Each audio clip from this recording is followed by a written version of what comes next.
Good morning, good afternoon, wherever you are. It's 11 o'clock, so we will be starting this webinar right now. My name is Liliane van der Steeg. I work as a lobbyist for Liliane Fonds, and I do welcome you all in this webinar. Bienvenue à tous les participants.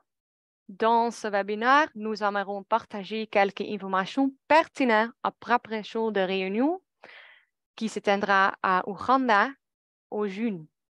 Nous vous remercions de votre participation. Nous avons des sous-titres en direct pendant ce lancement. Vous pouvez activer les sous-titres en cliquant sur le signe Closed Caption ci-dessous.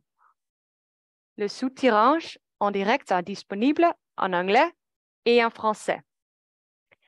Good morning, everyone. I will continue now in English, and there is subtitle available for those who need it. Before we start and have a very nice program for you all, I would like to share some house rules. The first one is please keep yourself muted, your microphone muted, so we can go to the presentations very well. We will be recording this webinar. If you don't want your picture in the recording, please turn off your camera. We will share the recording with you afterwards. And you can use the chat function for questions and comments. Unfortunately, we probably cannot answer all of your questions during the webinar, but we will then share the questions and answer afterwards with you. And during the webinar, we will try to answer them in the chat for as much as we can. But please know that we will come back to your questions somehow. So please use the chat functions for questions and comments. Having said this, we will have a very exciting program, and I will introduce our first presenters. These are Erik Akkerman and Anneke Donker, and they will present our multi-annual plan and strategy with you. Erik and Anneke, please go ahead.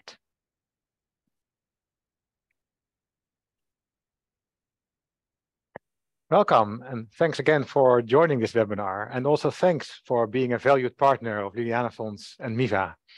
We are so excited that today we are starting the journey towards Kampala, where we will all meet in June. Thank you so much for accepting our invitation to attend. It will be an exciting opportunity to build the future of our work together and to engage in a meaningful dialogue on our strategy and our ways of working, but also for our partners to engage with each other, to exchange learnings, approaches, and ensure that ideas are spread across countries and across continents. As Liliane Fonds, we've been around for over 40 years. And in those 40 years, we've seen tremendous development progress around the world. Think of the improved access to education, the drop in maternal and infant mortality, the progress in the Sustainable Development Goals, but also the adoption of the UNCRPD. And together with you, we've been able to make such a huge difference in the lives of so many children. However, at the same time, the world keeps changing on a rapid pace, and there's increased concern on those left furthest behind. We see that those vulnerable groups are now more affected than ever by fragility and conflict. There's increasing evidence on the impact of climate change and how it affects conflict, how it affects people, how it affects communities. And those who are in the weakest position are always the most vulnerable. We see at the same time that government systems in many places are still weak and unable to cater to the rights and needs of most vulnerable groups like children with disabilities. So our work is actually more relevant than ever, and it's also vulnerable, and it's also being questioned.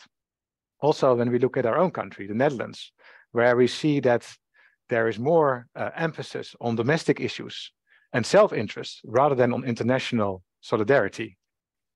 So we also see a global pushback on human rights and a conservative agenda that is taking up.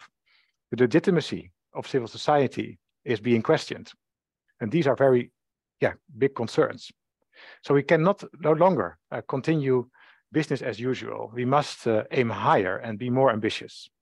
And this, I think, is also the common thread in our new strategy and plans.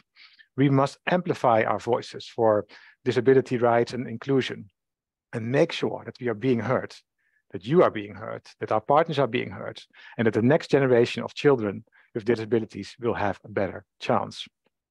And I think for too long, Liliane Fonds and its partners have focused on helping children today without dedicating similar effort to shaping the better world of tomorrow. But together, I think we can be such a powerful force for good, and therefore to engage as part of the global movement for disability justice and inclusion. Be more conscious of our way of working and push boundaries. And that is exactly what we are going to be doing when we are together in Kampala. And when we do that, when we look at that wider environment and the challenges ahead and how we can address them, it is also extremely important that we think critically about the way of working. And I want to focus on 3 domains in particular.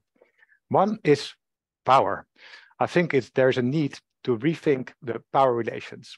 I think traditional donor-recipient relations have characterized our way of working. And we are now in a process of rethinking that and investigating into those dynamics. And our colleague Diane will talk about this more in a bit. I also think that the BEN process that will be introduced by Alodia will offer an opportunity to rethink our relations and to facilitate a more equal power balance between us. And then there's finance. I think we are, of course, a donor, but we also have to rethink our roles. How can we be more of a partner to you? How can we focus more on capacity building, on lobby and advocacy? But also in terms of finance itself, how can we leverage the funding we have with other partners and ensure that we together make this pie a bigger one for all of us so that we have more impact in larger scale programs that leverage our existing work. And finally, of course, impact. I think together we aim to achieve a higher level of impact, to improve the quality of our work, to be more data-driven so that our programs are informed by data, and we can also use those data to advocate and to be a stronger voice. This is a brief introduction on my part. I'm now very happy to hand over to my colleague Anneke, our Director of Programs, who will delve deeper into our strategy and plans. Over to you, Anneke. Thank you, Erik, and good morning to you all. Thank you so much for taking the time to join the webinar today.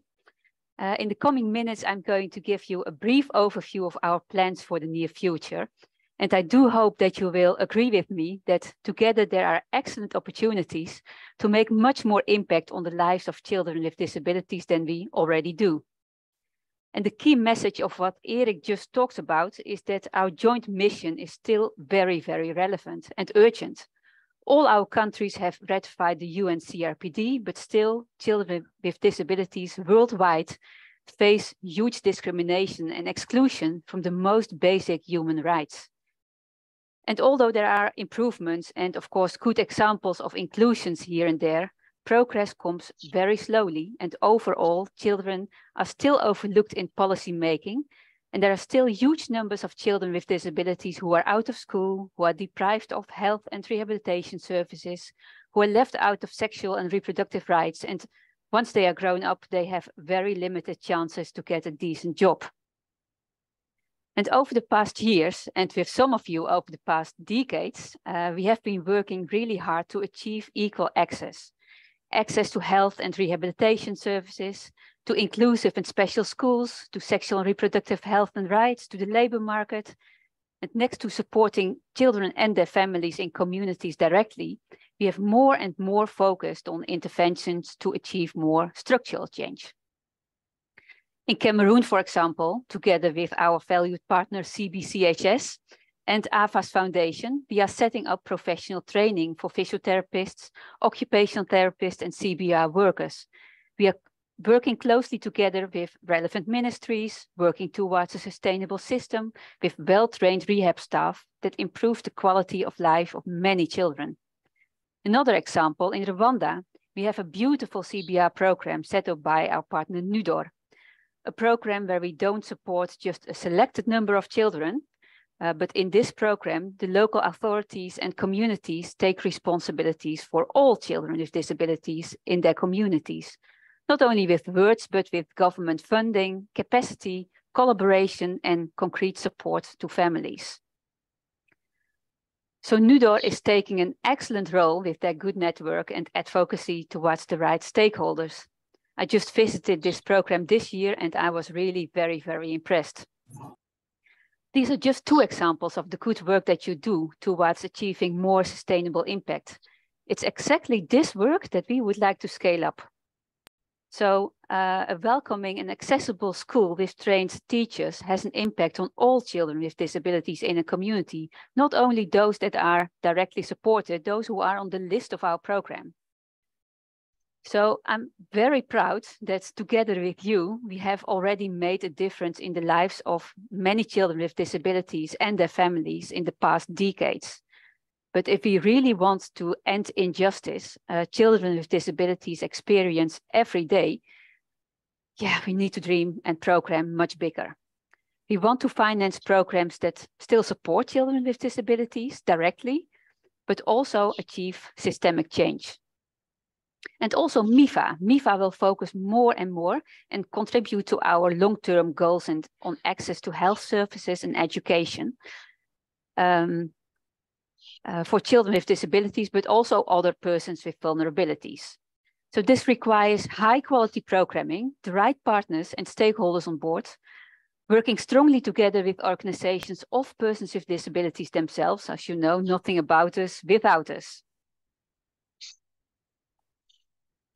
Because we want to do more, last year we have chosen to focus more. So focus on 16 to 20 countries in Asia and Africa. Our intention is to spend more of our funding in least developed and more fragile countries. And I would like to stress again that these were very, very difficult decisions that we've had to take.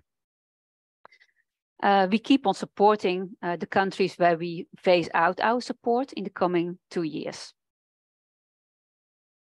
Well, if we aim for quality and impact, we need to be very, very serious about collecting evidence and using that evidence to adapt our strategies over and over again.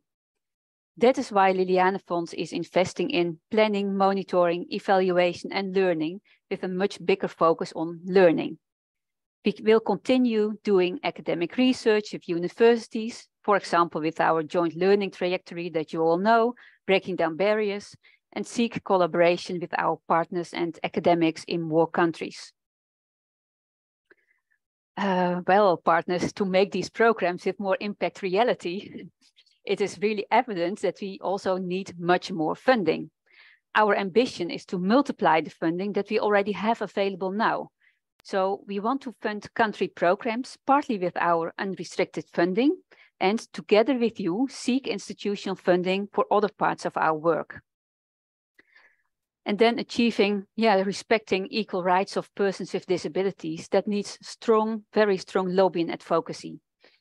In the past years, we have developed our own lobby agenda and goals adjusted to those priorities that you have informed us about.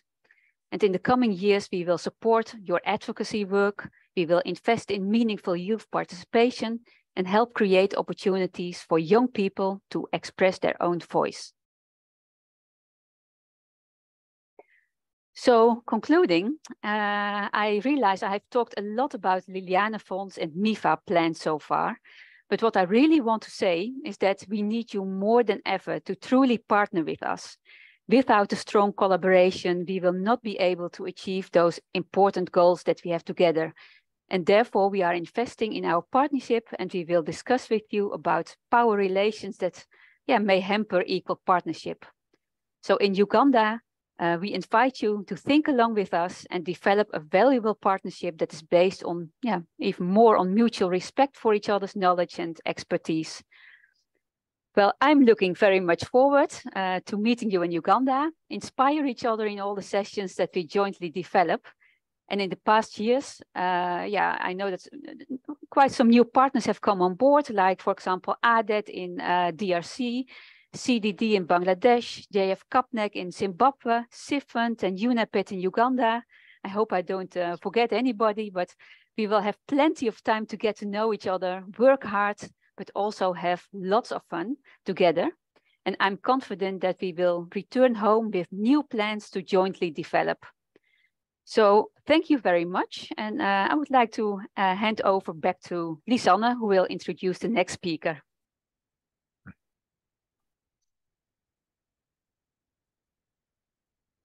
Thank you very much, Erik and Anneke, for these first introductions into our plans for the coming years.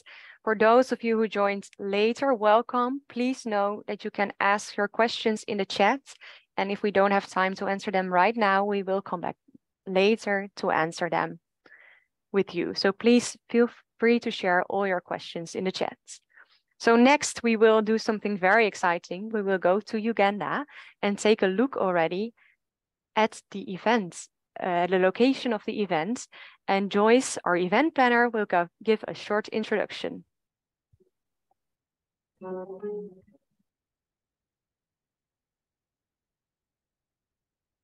Hello, beautiful people. My name is Joyce Christine Nachwala. I am from Kampala, Uganda. I welcome you to my beautiful country and hometown, Kampala in Uganda. I can't wait to see you all. I'm very excited to meet you. See you at the end.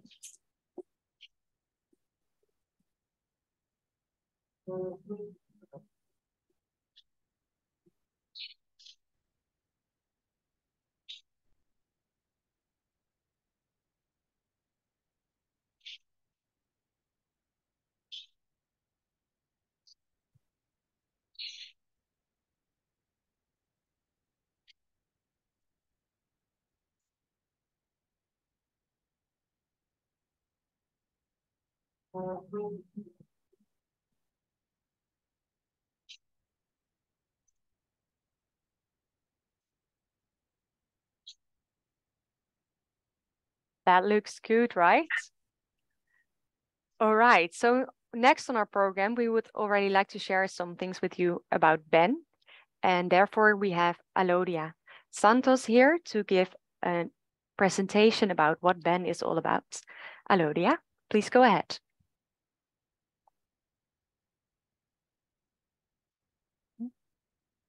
A happy Monday to everybody. My name is Alodia Santos, and I'm an organizational development advisor within Liliane Funds. I'd like to share with you the story of building effective networks, or as we call Ben. This is a story of Ben, but it's also a story about the potential and power of unlocking that we are unlocking with every child with disability. It's a story about how we in Liliane Funds and MIVA have learned from what we've been doing and how we're trying to respond to the different changing times. Some of you have already started the process, and today's webinar will be focusing on what is building effective networks, or Ben, why we started this process, and how it's being implemented. In the next 10 to 15 minutes, we'll focus on this. And if you have questions at the end, please do put them in the chat. We will try to answer what we can. And if not, we will meet in Kampala in June. Let me begin. Ben, or Building Effective Networks, is a variety of things. First and foremost, it's the new strategic partnership model of developing an equal network of partners with holistic multi-year program. It's also a process. In some cases, it will take a year or 2 years of designing a multi-annual program that tackles the causes of exclusion. There is a preference in Ben to focus on a community-based rehabilitation, or CBR approach, to ensure that the relationship of institutions and individuals around the children and youth with disabilities are strengthened. Now, Liliane Funds and MIVA has a long history of partnerships, over 40 years. We started with individuals, or what we call mediators, and at a certain time when we needed more structure, more accountability, more transparency, we moved on towards national teams, coordination teams. Later on, we moved on to the SPO model, and now we are moving towards Ben. Again, this is a tradition of moving from the charity approach into something that we feel is more appropriate to the developing context. As Annika and Eric had mentioned, the needs of the children and youth with disabilities and their families remain. At the same time, they are facing more and more challenges, more vulnerabilities that are more complex. Inequality and poverty is deeper. Fragility is deeper. Disasters and global pandemics are happening more and more. And yet the deep-seated structures of discrimination also remain. So families and children who are already vulnerable have even more barriers and burdens put on them. Poverty, gender, religion, ethnicity, and other identity factors all build on each other. And so we realized that with Liliane Funds and MIVA, we would like to respond to this changing environment and reflect on the old saying that It is no longer enough to teach a man to fish. It is not even enough to teach them feed them for a lifetime. What we need to do is to change the entire industry. We need to change the systems in health, in education, in livelihood, and other and all spaces where children and youth with disabilities are found. With more complex problems, we need constellation of solutions and a network of strong partners. I'd like to zero in and introduce you to Shahida Amina, who I met in Bangladesh. She's 19. She has a disability. She's unable to continue to secondary school. The local partner organization had given her a chicken business. And so this is a very good example of teaching someone to fish to feed them for a lifetime. But we would like to reflect on what more could have been done for Shahida. For example, she never received a proper diagnosis. And without this, there was no targeted support. There was no specific intervention plan that was made for her. Shahida remembers that she had gone through therapy before, but because it was costly, it was far, she didn't continue it. And now her goal in life is to support her sister to continue her secondary school. It makes us reflect, what if? What could have happened? What would have happened to Shahida Amina's life if the local community and government services had been accessible to her from the very beginning, from the moment she was born? What if her families were well informed, were supported? What if she received the therapy as early as possible? What if schools were accessible and disability friendly? What if there was appropriate transportation support? I'm sure everyone knows the counterpart of Shahida and Amina, and we know that more of them will come. And this is why we believe that small is beautiful, but big is necessary. With Ben, we believe that we are able to reach more children through structural change where the child remains central, but future children with disabilities are seen as early as possible, are identified as early as possible, and are supported as early as possible. Not just because there is a donor somewhere supporting that specific child, but because there is a strong network and system of actors around them that is seeing them, hearing them, listening to them, and responding to their needs. And so we feel that the SPO model had its strengths for sure, and we are very thankful for the over 40 years that we have had the country partners. But at the same time, we feel it may not be the appropriate model for the new ambition and vision of Liliane Funds and MIVA. For starters, there was limited collaboration between the partners. There were lack of synergies, lack of ownership, lack of collaboration amongst the network, but also with government structures. In some cases, there were also a problematic power dynamics. And in some cases, there was also a too high expectation of SPOs that forced them outside of their comfort zones. Some CBR evaluation also showed that the programs themselves had some gaps and needs for improvements. And so how do we do, Ben? I'd like to emphasize that even though this is something that started by Liliane Funds, it will be driven by the local organizations with the support of an external consultant. We start with a context analysis in order to really dig deep into the root causes of exclusion with different stakeholders, internal and external to the network. There will be a theory of change that will be developed. And from this theory of change, which serves as the big, audacious national roadmap, choices will be made to develop a multi-annual plan and program. And this multi-annual plan will have a specific time frame and a budget. And the idea is that the network would be able to see beyond this multi-annual plan and work together and evolve together. And so with this, the network would then also undergo organizational assessments of existing partners, but also potentially other partners before finalizing and legalizing a new structure. So in summary, we're moving from the SPO model to effective networks. It also means that we are moving from individual specific child support to an emphasis on structural change. Individual POs working in isolation to complementary expertise and working together. One partner leading, we're moving from that to joint program and decision-making. Hopefully moving from geographically spread programs to much more geographically focused programs in order to go deeper instead of wider. In practical terms, it means that we are also moving from annual plans focused on direct child assistance within 1 year to a multi-year plan based on context analysis and the theory of change.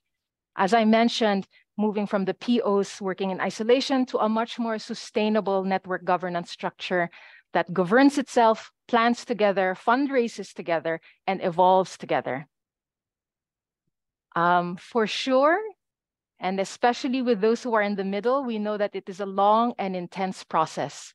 There will be different and perhaps difficult choices that will be made about what interventions will we do, where will we work, how will we work, who do we work with, existing and possibly new partners as well.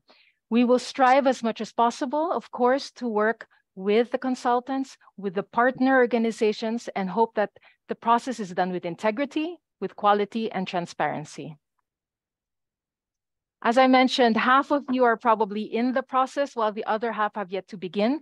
This is an overview of where each country is. As you can see, some are already starting or have started. And we look forward to the meeting in June in Kampala, where we all come together and exchange lessons and insights. For now, I'd like to introduce you to Cecilia Mutava, the CEO of Cheshire Disability Services Kenya. They are the first country partner to embark on the BEN process. They are now currently in their second year of implementation, and Cecilia will share some reflections on their BEN experience thus far. My name is Cecilia Mutava, working for Cheshire Disability Services Kenya as the Chief Executive Officer. The design of the new program started May and ended December 2022, whereby we engaged different stakeholders, including government, line ministries, to help us develop the context analysis and also design the MAF program with facilitation, with support from a consultant. As the SPO, with the support from LF and a consultant, we facilitated the whole process, the whole entire process, to ensure that it lands within the 5 domains of the CBR. During that time, we were due for evaluation, and the evaluation was done, and which really helped a lot because it gave the insight of the child empowerment program that we were doing, and also identifying the gaps and the recommendation on the areas that we should improve moving forward to the new strategy of building effective network. The most challenging time was implementing the child empowerment program while developing a 3-year multi-annual program at the same time. It was not easy. One thing I like about this program is that it gives us ownership, transparent, and accountability between SPO to PO because we plan together. Again, it has a clear framework on monitoring and evaluation, for it focuses on results rather than activities.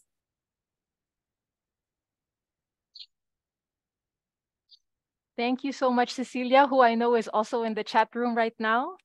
Now, at this point, I think we still have time. If anybody or if any of the attendees of this webinar would like to put questions either on the chat or on Mentimeter, now is the time to put it.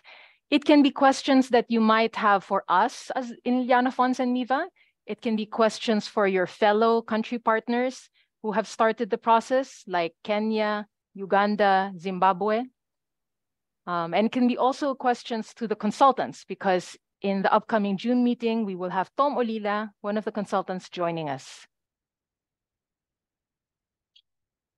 Okay, how similar or different will working be through SPOs versus BEN? Indeed, a lot of working via the SPO model versus the BEN model at the moment is a theoretical difference. As I've mentioned a few slides ago, just some highlights, for example, the SPO model is very much one partner having majority of the decision-making power and then working with different POs in the country.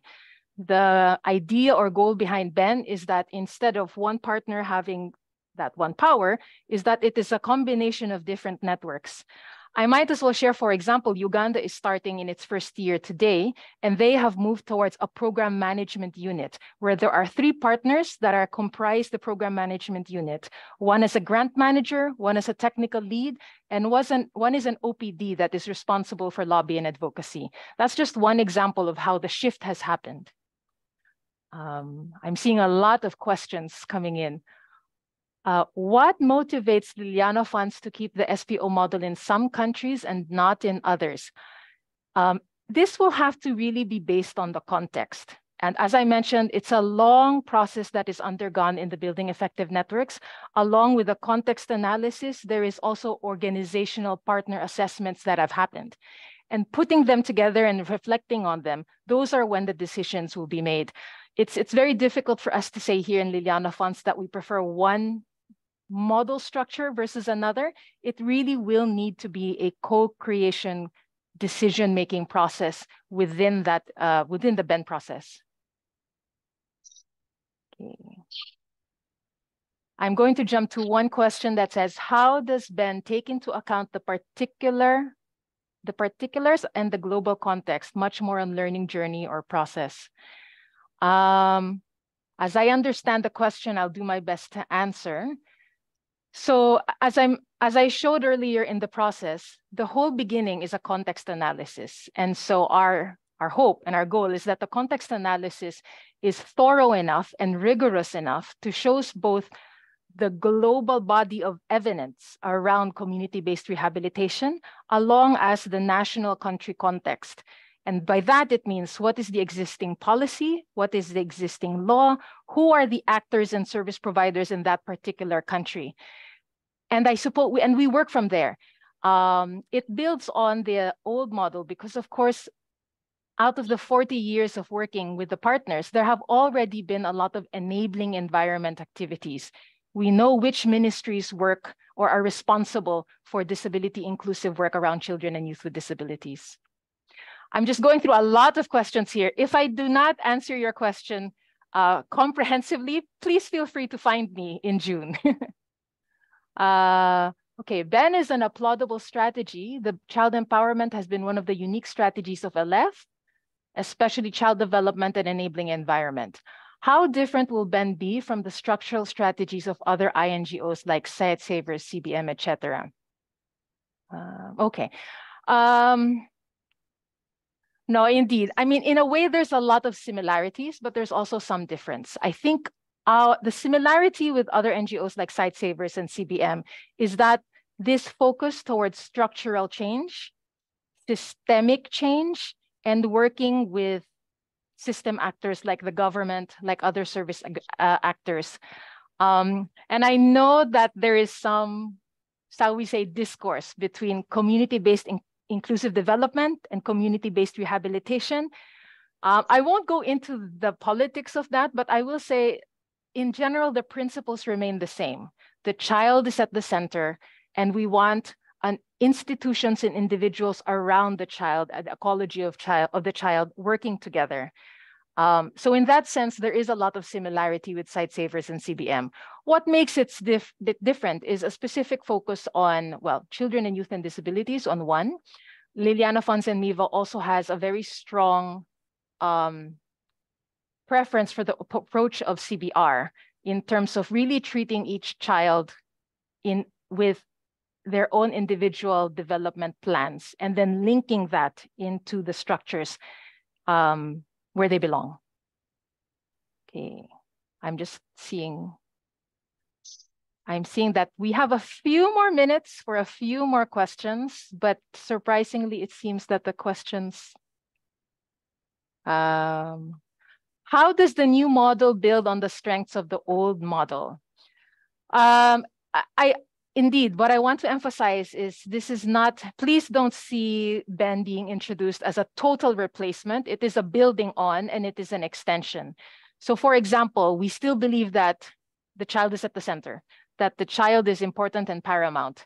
However, we would like to extend the services that LF and MIVA are providing. I think Annika had mentioned it earlier. For many, many decades, we would be providing school fees directly to individual children. But school fees for individual children can only do so much. We need to also work with the schools so that schools have teachers who are trained in inclusive education, have schools that have been made much more accessible. And in this situation, we are then changing more the education industry around the child so that it's not just the children with school fees, but even more children before and after the program who will be benefiting from them.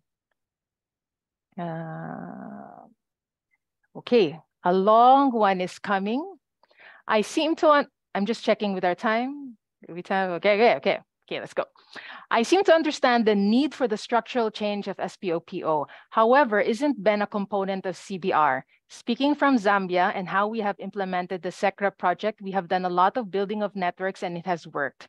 Should we then drop what's working and follow Ben? Thank you for that excellent question. So, no, maybe this is the opportunity to also share that in the June meeting, we would like to highlight as much as possible the good practices and programs that are happening with the country partners. And Zambia with SECREP is one of those examples. So indeed, I'm not going to present on Zambia and SECREP now, but Zambia SECREP is a good example of how CBR and the program that was supported by LF-MIVA is implementing or strengthening networks in the community. So please stay tuned for more from the Zambia example then, and other examples as well. We will be discussing a lot of other topics in the June meeting, and all of them have examples of what is being done by the different country partners. I think at this point, my time is up and Lisana will take over. Thank you very much for the opportunity of learning the what, the why, the how, very quickly of Ben. See you all in June.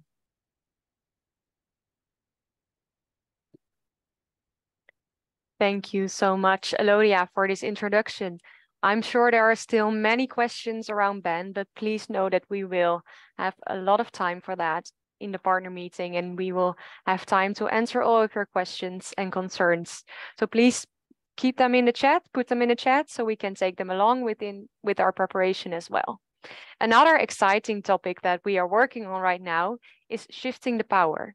And we also would like to give a short introduction already so that we can be prepared when we have the partner meeting in June. And for that introduction, I would like to introduce Dianne van Oosterhout to give a short presentation about shifting the power. Yeah, good morning.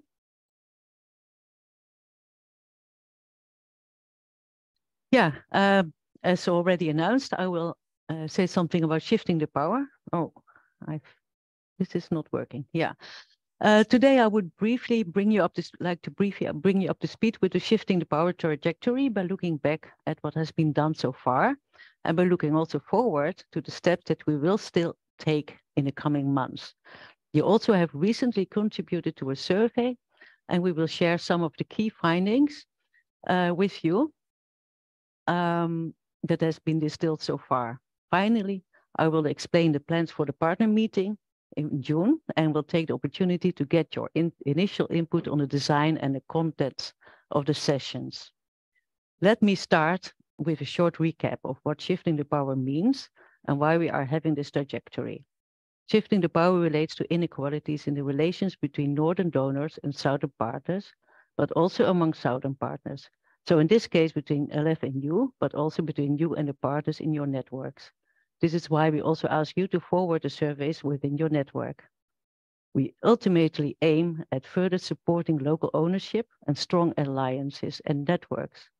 As such, this trajectory is also supported of the Building Effective Networks or BEN approach, which several of you already have started with. The start of the trajectory is to explore whether in our own thinking, our behaviors, our policies and practices contribute towards more just and equitable relationships and partnerships with and between our partners, including a redistribution of roles and responsibilities. Once we know where we are right now and have explored the direction in which we want to move, we can develop our shared vision of what we want to achieve and which actions we would together need to make to reach our goals.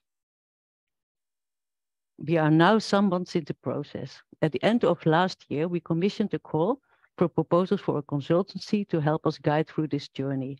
And in January, a group of 4 consultants from Disrupt Development have started. We had some initial conversations to clarify what the process would look like and what we would want to have achieved at the end of their consultancy period. The plan is that we will have formulated the outlines of a joint roadmap when the assignment is finished, which we will then together with you implement in further detail as we go along. The steps that we have taken so far involve an introductory newsletter, which has been sent in February, followed by a Zoom meeting for the partners. Next, a survey has been sent to all of you, and we have shared the link, and you have shared the links to your partners. We also organized the kickoff at Liliane Fonds and MIFA, and both the staff and the representation of donors have filled in the survey. And we have formed a working group consisting of members of different departments to organize the process. We are now in the process of composing a reference group as well, consisting of some SPO and PO members. This group will have a role in the pre-drafting of a shared vision and action plan, and also in the final co-creation. So what is next? We will have interviews. Well, the disruptive development will have interviews with all of you, as well as with some members of PO, of the LF and MIFA staff. Then we will write a report on the findings of the survey and the interviews, and this is expected the end of May. We will also share the report with you.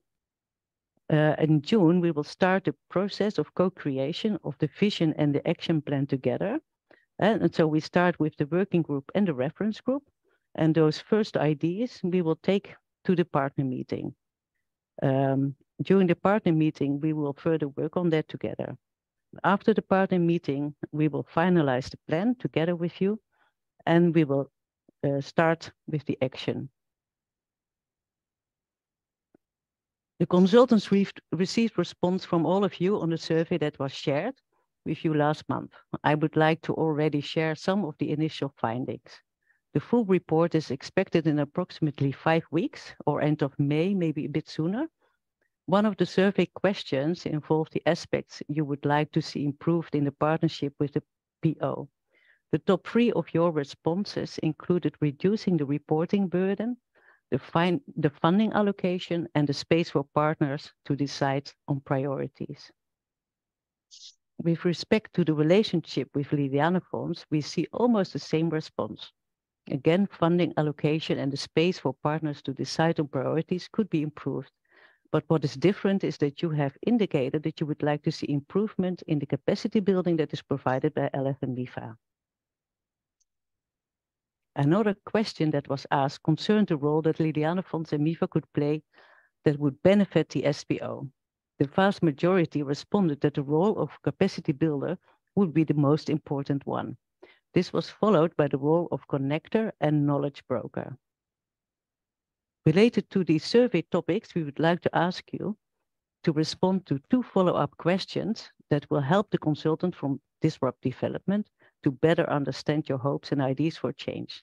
And we will use Mentimeter for this.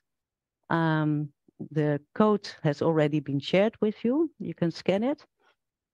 So I would like to ask you to answer the first question, both in relation to the relationship with the PO and with LF and MIFA.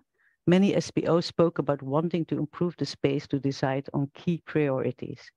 So what would be the key priorities that should be discussed and decided on jointly with LF and MIFA? This is a question especially for the SPO.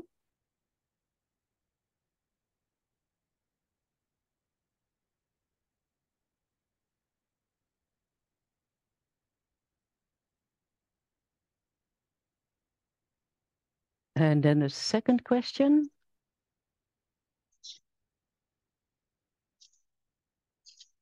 What would be the benefits to SPO if LF MIFA would take on these roles, the following roles that were indicated before, more than they do now? So what would be the benefit of a strengthened role of LF MIFA in capacity as a capacity builder? separately, secondly, as a connector, and thirdly, as a knowledge broker.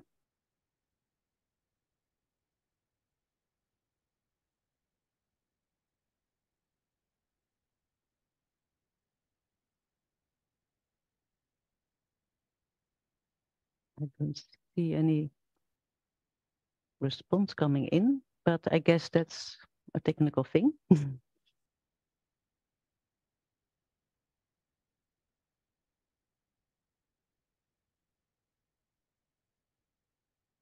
Yeah, I guess we had enough time for responding. Yeah. Yeah. Now we have some of the responses. Yeah. Okay. I guess I cannot see it yet. What comes out of it? No. Okay. Maybe the next one. No. Oh.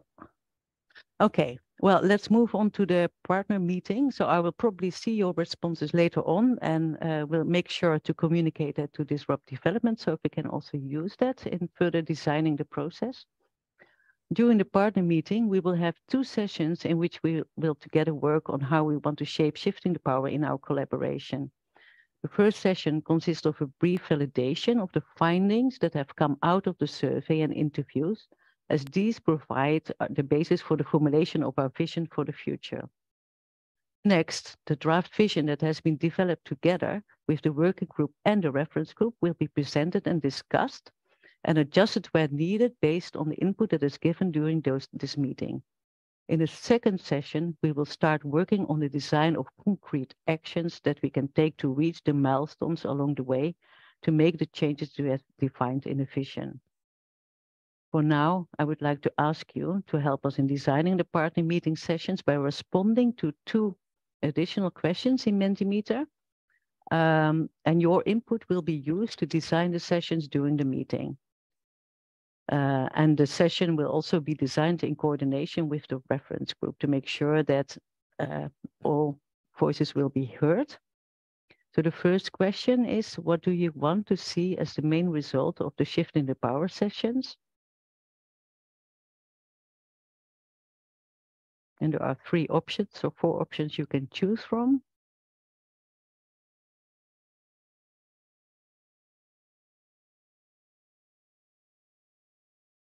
And the second question is, in what form are you most comfortable to talk about shifting the power in a meeting that consists of other SPO and Liliane Font staff?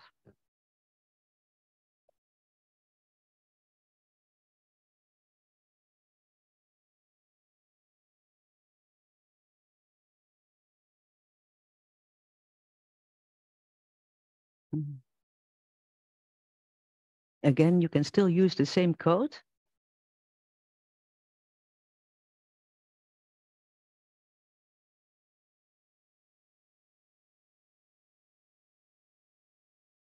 And this is again a question only for the SPO.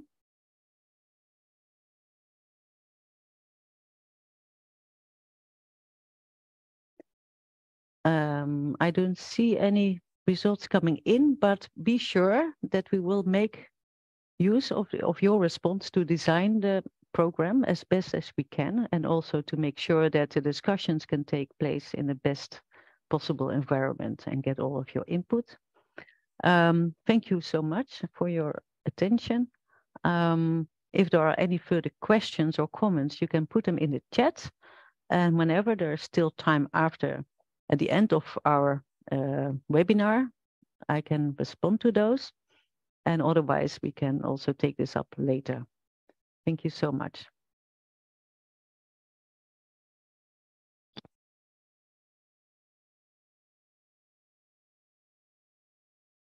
Thank you so much, Dianne. If you have any ideas on how to approach this session in the partner meeting in June, please feel free to use the Menti, but you can also put it in the chat so we can take it all along with us when we are preparing for the partner meeting. And we will, of course, come back to you to make sure that you are also a part of the preparation. So I think we've had some very nice and insightful and content already this morning, but I'm sure you are also very excited to know what we will be doing in June exactly and what the program will look like. So we would like to dedicate some time to that. And therefore we have Laura Honders here, and she will share the program. And once again, please put all your questions in the chat so we might have some time to answer them. Laura, please go ahead to share some things about the program in Uganda. Thanks a lot, Lisanne. Hello, everyone. Good morning or good afternoon or good evening, wherever you are in the world. I'm very excited to be seeing all of you and present the program that we designed for the partner meeting in June, for which we used your input because you all very enthusiastically submitted responses to our survey, which I would like to share with you first. You were quite aligned with each other. So the 6 top priority topics from all of the countries were in, although a different order from French-speaking countries and English-speaking countries, but the top 6 were community-based rehabilitation, building effective networks, institutional fundraising, lobby and advocacy, child safeguarding, and planning, monitoring, and evaluation, including learning. Of course, we took all these priorities along in developing and designing the program, which will look as follows. So as the communication that has been shared with you, you know that you'll probably be arriving on Sunday, the 16th of June or Monday, the 17th of June. Then you have some time to recover from your jet lag, sit back and relax, or already chat with some people that you never met or haven't seen for a very long time. And we will start the program officially at 5 in the evening with a walking in the garden that you could just see from the movie. And we play a game to get to know each other a little better. Then at 6 o'clock, we will officially open the partner meeting by our director, Eric, and our hosting organizations in Uganda. On Tuesday morning, we will dive into the content where we have allocated time for building effective networks, session 1. Then the second session on Tuesday is the session about community-based rehabilitation. Then we reserve some time for shifting the power, and we will end the day with meaningful youth participation. This now seems like a very jam-packed program, but of course we ensure that there's also coffee breaks, lunch breaks, and even a dinner every evening altogether. On Wednesday, we start the morning with lobby and advocacy. Then we follow to child protection and safeguarding. Then we have participatory monitoring, evaluation, and learning, and the learning agenda. And we will close off the day with an innovation marketplace where we can exchange on tools and best practices. And for that, I have a question to you. Because of course we will discuss all the best practices if they fit into the sessions, but of course there are many more things that you could share and bring from your country. So we would like to know for now, in order to organize the marketplace, what would you like to present as a best practice or a tool during the innovation marketplace? And also include your country in the answer, so we know where the example or best practice is coming from, and I can get in contact with you. You can use the Mentimeter to answer the question, but if you have difficulties entering Mentimeter, please feel free to use the chat as well, and I will see the responses coming in by my colleagues. So on Wednesday, we will have a marketplace where you can all visit each other's market stands and see tools or best practices from all over the world if it comes to disability inclusion, CBR, other thematic areas that you work on. And we would like to know what you would like to present as a tool or bring that could be interesting for other countries.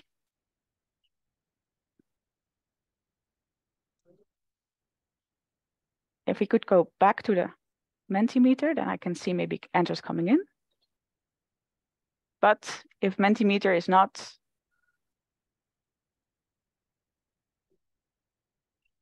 great. So from Zambia, I see that they would like to showcase the ZCAP project.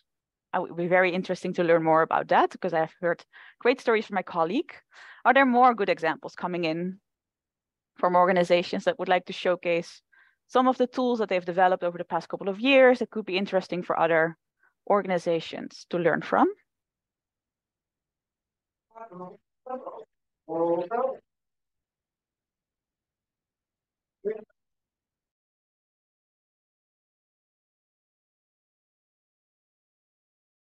It could be anything, like a manual that you developed or something that you made with local materials available that could be used as an example to other organizations.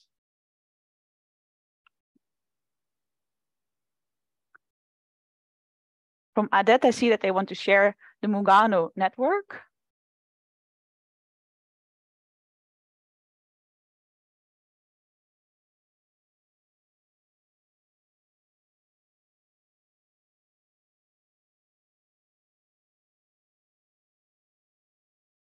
And of course, the CBR pilot from Rwanda is also a best practice to be showcased during that time.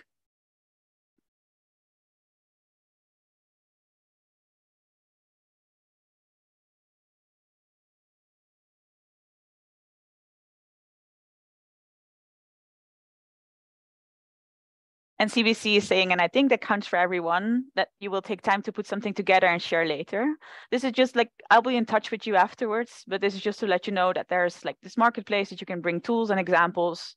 So we can organize like maybe multiple rounds so each can visit each other's tools. Just think about it a little bit and we'll be in touch about that afterwards. Then there are 2 jam-packed days left, where on Thursday in the morning, we will discuss how CBR and SRHR relate to each other and how sexual and reproductive health and rights fit into the community-based rehabilitation framework. Then we have 2 sessions reserved for building effective networks, especially in relation to institutional fundraising. And we will end the day with shifting the power and MIVA. Then the content is over, as in the content sessions. But of course, we want to have enough time to look forwards, backwards and forward of how we are going to work together around these topics that we inspired each other on and worked on what together. As Annika said, that we have like joint plans to develop together in the future. So that's why we would like to reserve some time for that on Friday. This is almost as important as the content sessions itself, because it starts with the content, but then we want to take it further. And we have reserve some time for an external event for which we will share a concept note and a program later on.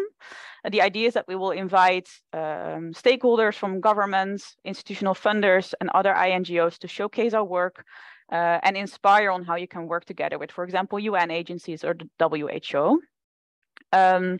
The reason why it says to be discussed is because we're not sure yet whether the external event will be in the morning or the afternoon. But when we are coming closer to June, we will share the details about the program on Friday for sure. And then from 6 onwards, that Friday, it's time to go home again. Hopefully inspired, probably very tired, but ready to like work together in the nearing future towards implementing the multi-annual plan and working towards collaboration across boundaries. So what's next? All the sessions that I've just shown you have session owners from the Liliane Fonds, and the sessions will be prepared with partners in the coming weeks, because we feel it's very important that you get a chance to also showcase your examples to build this partner workshop together. So my colleagues will be in touch with you to design the session plans for the sessions together based on the topics that I've just showed you. I think the last question that I then have for you is whether you feel the program captures everything you would like or need to know when we are together in June, or whether there's something missing on the current agenda that we should take into consideration when moving forward. Again, I would like to ask you to either use Mentimeter or otherwise use the chat. And this program and the webinar will be shared with you later, of course, so you can also have a more detailed look into the program later on. So my question to you would be whether you feel that the current agenda that I just presented is reflecting your needs and expectations for the partner meeting in June.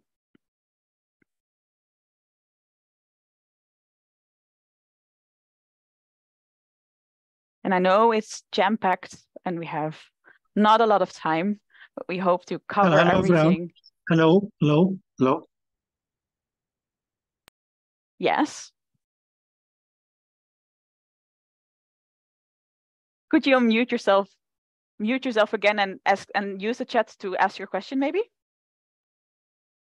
No, I just wanted to say, to give my ideas, starting, I've been following the presentation, starting from our international director, that was followed by Annika and then by you and the rest.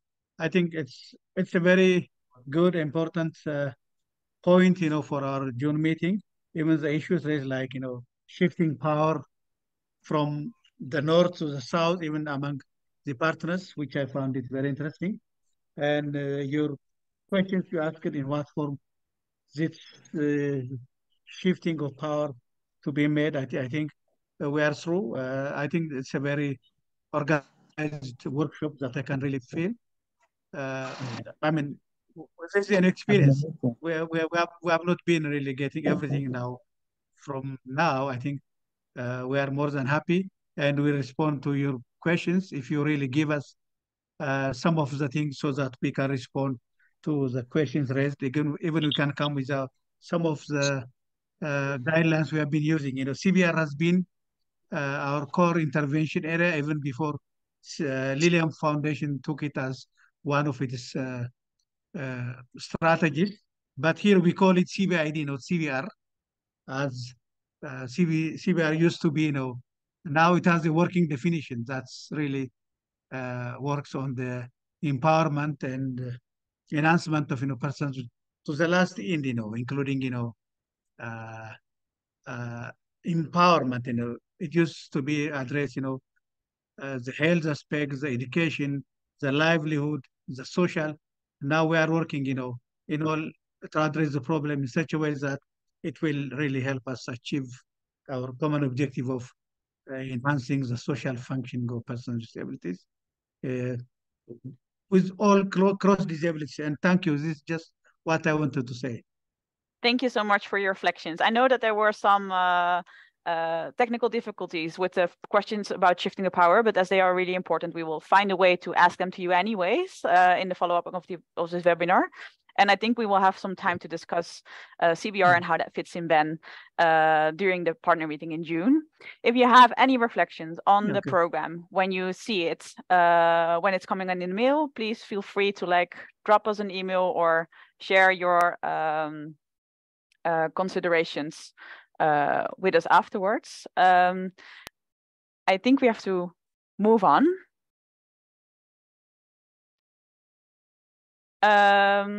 We have some time for questions that will be answered by Erik and Anneke.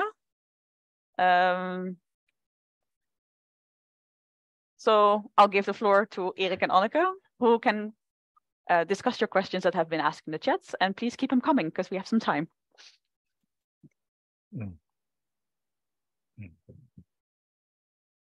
Thanks so much. Thanks for your questions that have been raised so far. And Anneke and I will do our best to give some answers if possible, and otherwise we'll make sure that they will be addressed in the program. So I think there's a question coming through. Under the new strategy, are refugee children with disabilities also considered? Anneke, do you think? Well, this is a question coming from CDD in Bangladesh, I think. Well, I think in every country where we work, we make a context analysis and we really look at where our focus in that specific context should be and where we have the most added value. And if in a certain context, our added value is on children with disabilities who are refugees, and we want to work in more fragile contexts, I think they could definitely be considered in the programs that we fund. Do you agree, Erik? I couldn't agree more. Thank you so much. Then there's a second question coming from Adet on how does LF view sustainability issues. Maybe I could have a go on that and see if you agree with me this time. So yeah, I do think that sustainability issues are, of course, very important to address. Not an easy question for sure. I think we have seen in some cases in some of our countries that essential services or approaches have been taken over by governments, which is, of course, very, very fortunate to see. I think it's also important in the BEN process to address how we view sustainability of our program going forward. It's important, therefore, also that we have more attention for lobby and advocacy as a strategy to embed our work in policies, in country policies, in donor policies, etc. Yeah, and I think it's also important that we as Liliane Fonds and MIVA offer more opportunities for our partners to set priorities also in terms of funding allocation on how they think it's best to ensure the sustainability of their organization and their efforts going forward. Mm-hmm. I think it's a nice answer. What are you looking forward to yourself most? Coming from Adit as well, well, maybe for me, I've been working for Liliane Fonds for a very long time, since 2011. And what I really look forward to is making that shift together with you. And I know that we have really strong partners in Africa and Asia and also in Latin America that we phase out now. But I'm really looking forward to thinking along together to make more impact and to see how we can not only focus on individual children with disabilities, but really make sure that all children in the communities that we support are included. Oh. What about you? Definitely. What are you looking forward to? Well, first of all, for me, I'm still being quite new to Liliane Fonds, although 1.5 years now. I'm looking forward to meeting many new partners that I haven't been able to meet before. What I also hope is that we can really have a very constructive dialogue, but also a critical one. So I would really welcome, well, we had in the Netherlands a policy framework also in the past, dialogue and dissent. So I think it's important to have a dialogue, but also to be able to agree and disagree with each other, to have critical reflections. And I really hope that you will challenge us as Liliane Fonds and MIVA to do better, because that's what we're here for. I think there are a few more questions coming in through the chat, so we'll just give it a moment for them to be visible.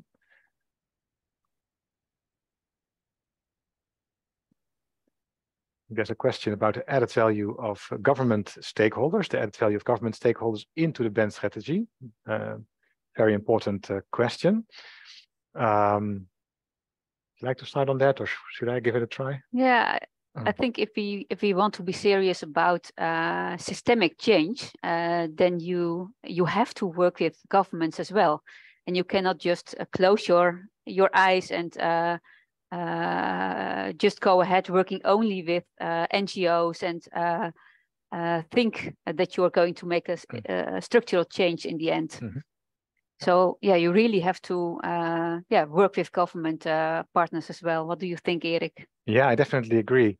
Actually, when I visited together with you, actually, the Philippines over a year ago, we saw very good examples of that by our partner Northfield, who has been able to engage at the local level, the regional level, to really have that engagement and buy-in of the government into the programs, which I think was a very valuable way of working. It might not be applicable to every context where we work, but it would definitely be interesting to learn more from them on what they have been doing and learning. Yeah.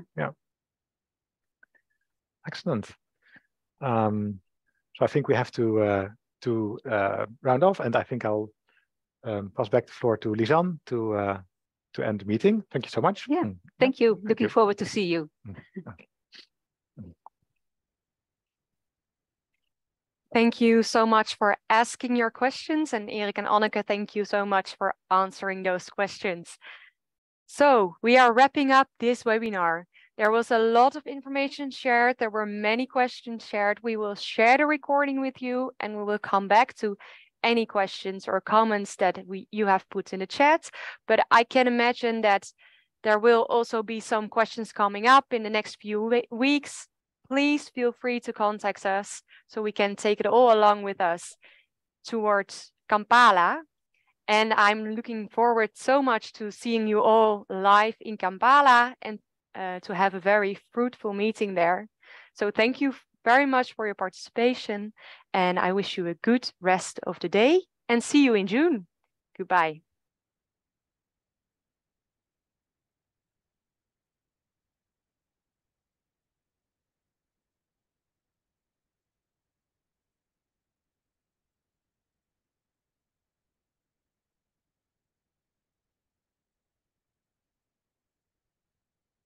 Bye-bye. Thank you.